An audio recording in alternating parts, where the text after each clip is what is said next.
Segment 2, intellectuals and economics. We've already touched on this. 2 quotations. Number 1, Paul Krugman, quote, "Rising income inequality isn't new, but what happened under Bush was something entirely unprecedented. For the first time in our history, so much growth was being siphoned off to a small, wealthy minority that most Americans were failing to gain ground even during a time of economic growth," close quote. Second quotation, Dr. Thomas Sowell in Intellectuals and Society. Quote, "The statistics that the intelligentsia keeps citing are much more consistent with their vision of America than the statistics they keep ignoring," close quote. That's a tough one to encapsulate, but the basic confusion is between statistical categories and flesh and blood people. It's true that if you look at the percentage of the income that went to the top 20% and some year A, and then later on, a decade later, you'll find that that percentage has gone up.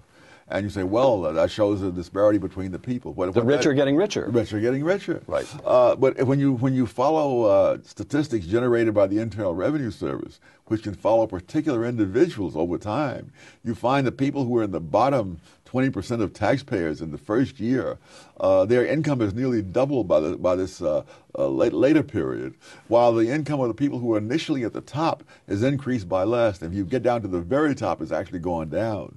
So that people are simply moving between these brackets from year to year. And the number of people who are in the bottom 20%, let's say in 1975, who are still there in 1991 is 5% of them. Really? 29% of them who have already gotten all the way to the top. Absolute majority are in the top half. And so you're comparing what happens to these abstract categories rather than what's happening to actual flesh and blood people. So there's an enormous amount of churn and dynamism within the American. Almost everybody's own personal life. I mean, look at what were you making when you were 20 years old compared to what you were making when you were 40? Negative. I was spending my parents' money when I was 20 years old, right? All right? Okay. So why would the intellectuals, what you've just made is an intellectually rigorous case.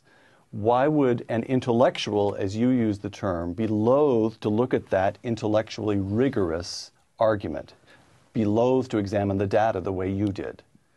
Well, he's happy with the data that he got. Why would he examine? Why would he go further? He looks at the numbers. The numbers say what he thinks it should say. Hey, that's it. Right. QED, and he moves on to the next great crusade.